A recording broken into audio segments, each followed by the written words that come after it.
Hello दोस्तों, स्वागत है आप सभी का हमारे यूट्यूब चैनल में। जैसा कि आप सब जानते हैं, लगातार सीरीज चला रहे हैं एएलपी और टेक्नीशियन की। आज ये पार्ट नंबर हमारा 77 होगा। इससे पहले हम 76 यानी कि 1 से 76 तक के पार्ट्स करवा चुके हैं। अगर आपने नहीं देखा है तो हमारे चैनल के प्लेलिस्ट में आप विजिट कर सकते हैं, वहाँ से आप सारे पार्ट्स को देख सकते हैं। तो शुरुआत करेंगे आज की इस पेपर की। आप सब जानते हैं फ्रेंड्स कि इनकी वैकेंसीज बढ़ चुकी हैं, जो कि आपकी कंपटीशन को बहुत कम कर दिया है। लगभग समझ लो आप कि 1/3 हो गया है कंपटीशन। इस वजह से आपको अपनी तैयारी को इंटू 3 यानी कि 3 गुना बढ़ा देनी चाहिए, ताकि आपका सिलेक्शन 100% हो सके। तो शुरुआत करते हैं आज की इस वीडियो की। रियल क्वेश्चन पेपर है, इसको हम सॉल्व करेंगे।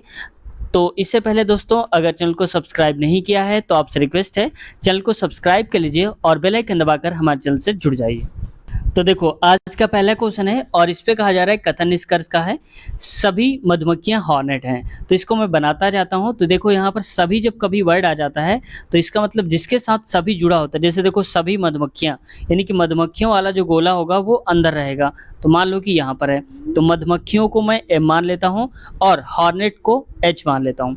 आगे देखो, कह रहा है कुछ, और जब कुछ वर्ड आ जाता है तो आप समझ जाओ कि आधा सर्कल उसमें टच होगा। कुछ मधुमक्खियां ततैया हैं। तो इसका मतलब देखो, यहाँ पर कुछ मधुमक्खियों की बात कर रहे हैं, तो कुछ मधुमक्खियां मान लो कि यहाँ पर है। ये क्या है, ततैया को मैं टी लिख देता हूँ। तो देखो, ये वाला हिस्सा टच हो रहा है, एम वाला और टी वाला। अब आते हैं निष्कर्ष में। निष्कर्ष क्या कह रहा है, कुछ हॉर्नेट ततैया हैं। तो देखो, कुछ हॉर्नेट ततैया हैं, बात सही है, क्योंकि यहाँ पर एच वाला सर्किल यहाँ तक आ रहा है, जो कि टी वाले पे मिल रहा है। तो पहला सही है। दूसरा कह रहा है कुछ ततैया मधुमक्खियां हैं। कुछ ततैया कह रहा है, ततैया का मतलब ये टी वाला जो हिस्सा है मधुमक्खी यानी कि इस वाले पे मिल रहा होगा। तो ये बात भी सही है, तो ये भी सही हो जाएगा। तो ऑप्शन नंबर तीसरा, फर्स्ट और सेकंड दोनों का पालन करते हैं, ऑप्शन सही उत्तर हो जाएगा। अगला क्वेश्चन है, नल ए 10 घंटे में एक खाली स्विमिंग पूल भर सकता है, नल बी इसे 15 घंटे में भर सकता है।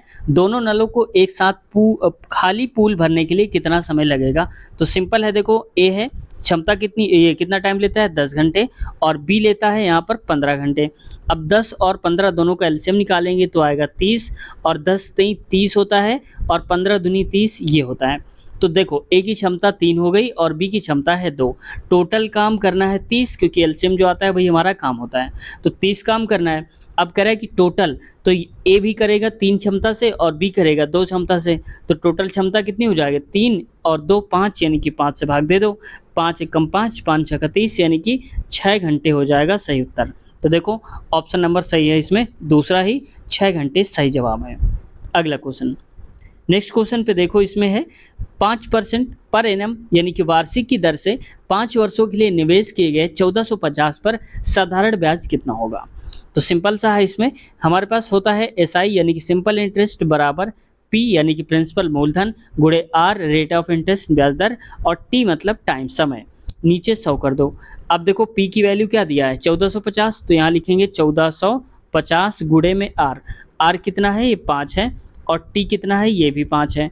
और नीचे देखो 100 है तो 100 कर दो, ये से ये कट गया, और 5 एकम 5, 5 दूनी 10 हो गया। अब इसको मल्टीप्लाई करा दो यहाँ, तो देखो 5 25 हो जाएगा, इस वाले 5 का यहाँ मल्टीप्लाई कराएंगे, 5 चौक 20 तो 22 हो जाएगा, 5 एकम 5 और 2 7 हो जाएगा, बटे में 2 कर दो। अब देखो, इसको अगर हम काटेंगे तो ये कटेगा 2 एकम 2, और ये कट जाएगा 2 3 या 6, और 2 छक्के 12, 2 दूनी 4, और यहाँ बचेगा कितना 10 बचेगा, हो जाएगा पॉइंट का, तो 2 पंचे 10, यानी कि 362.5 हो जाएगा सही उत्तर। पहले ही हमारा राइट ऑप्शन हो जाएगा। अगला क्वेश्चन देखो, न्यूनतम प्रतिरोधकता वाले सुचालक कंडक्टर की पहचान करें, यानी कि जिस सबसे ज़्यादा सुचालक होगा उसकी पहचान करना है। तो ये क्या हो जाएगा, चांदी होता है, क्योंकि चांदी हमेशा जो विद्युत होता है उसका अच्छा क्या होता है, सुचालक होता है। इसमें बिजली का प्रवाह बहुत अच्छे से होता है। ऑप्शन नंबर दूसरा सही उत्तर हो जाएगा। अगला क्वेश्चन देखो, नेक्स्ट क्वेश्चन है 7वां 70, ऊष्मा स्थानांतरण की प्रणालियाँ चालन, कंडक्शन और संवहन डैश द्वारा अलग किए गए निकायों के बीच संचालित होती हैं। तो निर्वात यानी कि वैक्यूम, जहाँ पर हवा भी नहीं होती है, डैश यानी कि निर्वात के द्वारा अलग किए गए निकायों के बीच संचालित होती हैं। ऑप्शन नंबर दूसरा सही उत्तर हो जाएगा। अगला क्वेश्चन देखो, अगला है दिए गए विकल्पों में से विषम अक्षर समूह को चुनें, यानी कि कहने का मतलब इनमें से जो अलग है उसको बताना है। तो जरा ध्यान से देखो, पहले वाले को ले लेते हैं। ओ, क्यू और एस लिखा है, तो ओ के बाद क्या आता है पी, तो पी का गैप है तो क्यू आ गया। क्यू के बाद यहाँ पर क्या होए, पी के बाद यहाँ पर माफ कीजिएगा एस आएगा, आर नहीं आएगा, यहाँ पर एस हो जाएगा।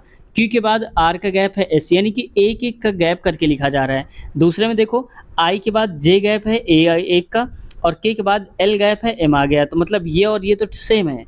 तीसरा देखो जी के बाद ई आ गया है, जबकि आना क्या चाहिए, जी के बाद ई और एफ आना चाहिए, तो जी के बाद एफ आना चाहिए, ठीक है, जबकि यहाँ पर ई आ गया है, तो यही गलत हो जाएगा। अब लास्ट वाले को मैच करना है, तो यहाँ देख लो यू के बाद वी का गैप यानी कि एक का डब्ल्यू आ गया, एक्स गैप है वाई आ गया, तो तीसरा सही उत्तर इसका हो जाएगा राइट ऑप्शन। अगला क्वेश्चन देखो, नेक्स्ट क्वेश्चन पे आते हैं। चॉकलेट बनाने की प्रमुख सामग्री कोको का सबसे बड़ा उत्पादक देश कौन सा है, तो ये है आइवरी कोस्ट। जो आइवरी कोस्ट होता है ये सबसे बड़ी सामग्री है जो कि चॉकलेट में पड़ती है, तो ऑप्शन नंबर दूसरा सही उत्तर हो जाएगा। और उसका उत्पादक देश बताया गया है, तो सबसे बड़ा उत्पादक देश आइवरी कोस्ट है। नेक्स्ट क्वेश्चन देखो, यह बताता है डैश कि किसी धातु के तार के माध्यम से प्रवाहित होने वाली विद्युत धारा, इसका तापमान समान होने पर भी इसके छोरों पर संभावित अंतर v के सीधे अनुक्रमानुपाती होती है। यानी कि जो ओम का नियम होता है v equal to I R, वो हमें ये बताता है सीधे उसके अनुक्रमानुपाती होती है, तो ओम का नियम होता है। यानी कि जो विद्युत धारा है, अगर हम वोल्टेज को बढ़ा देंगे तो हमारी विद्युत धारा भी बढ़ जाएगी, ये कहने का तात्पर्य है। तो ऑप्शन नंबर हमारा तीसरा सही उत्तर हो जाएगा। तो इस वजह से आपको नियम भी आने चाहिए, जूल का नियम, एम्पियर का नियम, और ये सारे तो एक बार जरूर देख लेना। अगला क्वेश्चन, गर्दन को सीधी करने के लिए सिर को ऊपर उठाना डैश कहलाता है, तो ये कहलाता है ठुड्डी पर टक, यानी कि उक मुद्रा कहलाता है। ऑप्शन नंबर दूसरा सही उत्तर हो जाएगा। नेक्स्ट देखो थर्ड, एक चौकोन का क्षेत्रफल क्या है जिसका विकर्ण 4 सेंटीमीटर है। अब देखो चौकोन का मतलब हो गया कि ये स्क्वायर फॉर्म पे रहा होगा कुछ इस प्रकार से, मैं इसको थोड़ा बड़ा करता हूँ, ऐसे करके रहा होगा स्क्वायर फॉर्म पे। अब कह रहा है ये बताना है इसमें से कि विकर्ण इसका दे के रखा है, तो देखो इसमें से क्या है कि ये विकर्ण इसका ये दिया होगा, मैं इसको सही कर लेता हूँ, ये इसका विकर्ण दिया होगा, मान लो कि यहाँ से यहाँ तक ये विकर्ण हो गया, एक यहाँ से यहाँ तक विकर्ण है, कह रहा है जिसका विकर्ण 4 सेंटीमीटर का है, तो ये 4 सेंटीमीटर का इसका विकर्ण है। और हमारे पास जो फॉर्मूला होता है क्षेत्रफल निकालने के लिए, वो एरिया इक्वल होता है विकर्ण का होल स्क्वायर अपान में 2। हालांकि जो रियल होता है वो होता है v अपान का √2, तो मैंने आसान करने के लिए बना दिया है v स्क्वायर अपान में 2। तो देखो v कितना है, तो यहाँ पर आप v कर दो, v का मतलब यहाँ पर दिया नहीं कुछ, ठीक है। तो हमें बताना है एरिया, विकर्ण है 4 का स्क्वायर, यानी कि 4 का स्क्वायर अपान में 2, 16/2 होगा, इसको मैं काट देता हूँ, ये होगा 16/2, 2 अट्ठे 16, यानी कि 8 सही उत्तर हो जाएगा। ऑप्शन नंबर तीसरा सही उत्तर है। नेक्स्ट क्वेश्चन देखो, अगला क्वेश्चन कहा जा रहा है निम्नलिखित वेन आरेखों में से, वेन आरेख का मतलब होता है जो डायग्राम एक दूसरे पर बने होते हैं, कौन सा वर्ग चतुर्भुज और ज्यामितीय आकृतियों के भी इस संबंध का सबसे अच्छा प्रतिनिधित्व करता है। मतलब जो वर्ग है, चतुर्भुज और ज्यामितीय आकृतियों, तो ज्यामिति जितनी भी आकृतियां होती सब इसी के अंदर ही तो आती हैं, चतुर्भुज और वर्ग ये सारा। तो ऑप्शन नंबर हो जाएगा इसका पहला सही उत्तर है। इसको मैं अगर थोड़ा सा जो छोटा करूंगा तो देख लो आप, ऐसे दिया है, जबकि सभी नहीं दिया कहीं। चतुर्भुज के सभी आंतरिक कोणों का योग कितना है, तो ये 360 डिग्री होता है सभी आंतरिक कोणों का योग, ठीक है।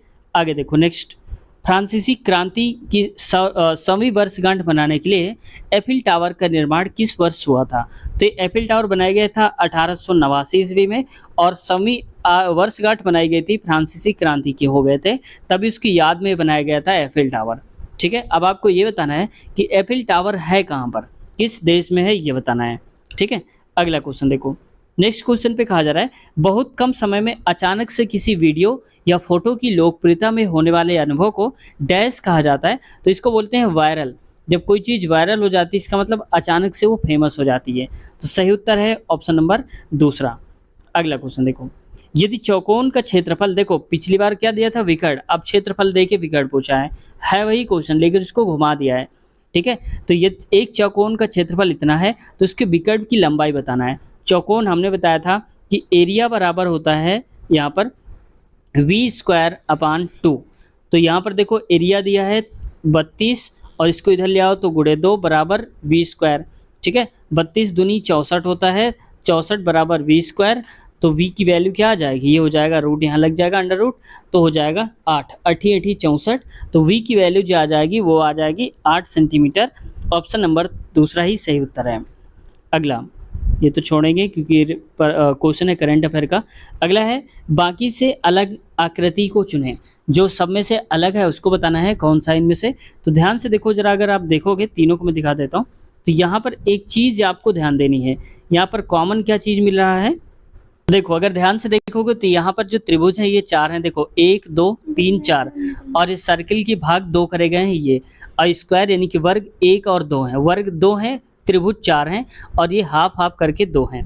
अब देखो दूसरे वाले में, यहाँ पर ये तो ठीक है इसमें दिया है, लेकिन त्रिभुज 4 है मान लिया, वर्ग 2 है और ये भी ठीक है, इसको मान लिया। आगे देखो इसमें क्या है कि वर्ग अभी तक 2 2 हो रहे थे, अब वर्ग हो गए हैं 3, तो यहीं से तो ये गलत हो गया। जबकि यहाँ देखो वर्ग 2 है 1 2, यहाँ पर त्रिभुज 4 है तो 1 2 3 4, जबकि यहाँ पर वर्ग जो है 3 दिया है। इस वजह से गलत हमारा फिगर यही है और हमें गलत ही बताना था। तो ऑप्शन नंबर तीसरा ही सही उत्तर है। अगला क्वेश्चन देखो, नेक्स्ट क्वेश्चन पे कहा जा रहा है डैश किसी वस्तु द्वारा तय की गई कुल मार्ग लंबाई जिसे वस्तु के स्थानांतरित होने के दौरान कुल समय अंतराल द्वारा विभाजित किया जाता है। तो इसको हम बोलते हैं औसत गति के नाम से जानते हैं। ऑप्शन चौथा सही उत्तर है। ठीक है, अगला क्वेश्चन देखो नेक्स्ट, तृतीय कोण प्रक्षेपण के लिए निम्नलिखित में से कौन सही है। तो तृतीय कोण में आता है प्रक्षेपण का तल वस्तु और प्रेक्षक के बीच स्थित होता है। ऑप्शन दूसरा सही उत्तर है। अगला क्वेश्चन देखो नेक्स्ट, 1 मील लगभग डैश किलोमीटर के बराबर होता है। तो 1 मील का मतलब होता है 1600 किलोमीटर और 1600 किलोमीटर का मतलब होता है 1 किलोमीटर और 600 मीटर के बराबर। तो ऑप्शन नंबर हो जाएगा 1.6 किलोमीटर। ऑप्शन नंबर चौथा सही उत्तर। अगला क्वेश्चन देखो, इसमें से कह रहा है, ठीक है, इसमें से कहा जा रहा है क्वेश्चन में 1250 की राशि 4 वर्षों में 1550 होती है, साधारण ब्याज दर बताना है कितना हो जाएगा। तो देखो एक हिसाब से ये देखो कि 4 वर्षों में हो गई है इतनी, और पहले कितनी थी 1250, तो इसका मूलधन जो है वो निकाल लो, तो 1550 टोटल हो गई, और पहले वाली हिस्सा निकाल दो 1250, तो ये कितना आ जाएगा, ये आ जाएगा 0 और 0, ये आ जाएगा 3, 300 आ जाएगा।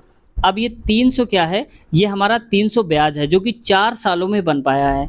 तो इसको 3 से भाग कर दो तो हर साल कितना बनता रहा होगा, माफ़ कीजिएगा 4 से भाग कर दो, क्योंकि 4 साल का है ना ये टोटल 300, तो 4 एकम 4, 4 सत्ते 28, 2 4 पंचे 20, यानी कि 75 रुपये उसको हर साल ब्याज मिलता रहा होगा।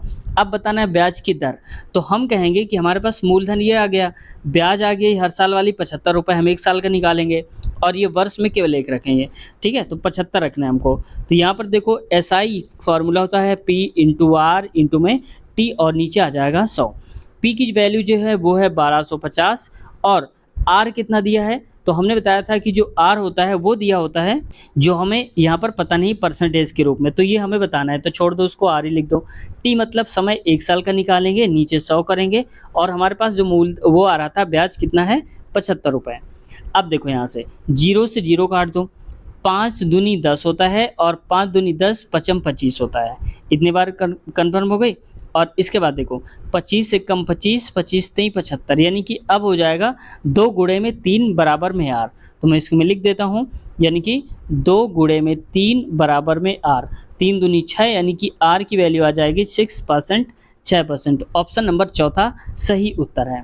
अगला देखो, इसमें कहा जा रहा है क्वेश्चन में 2 नल क्रमशः 8 मिनट और 20 मिनट में एक खाली टंकी भर सकते हैं, हालांकि एक साथ रिसाव की वजह से वे 30 मिनट में यह टंकी भर सकते हैं। पूर्ण टंकी खाली होने के लिए रिसाव को कितना समय लगेगा, यानी कुल मिला कर रहा है कि अगर टंकी पूरी भर दिया जाए और खाली करने वाले पाइप को खोल दिया जाए तो कितनी देर में टंकी खाली हो जाएगी।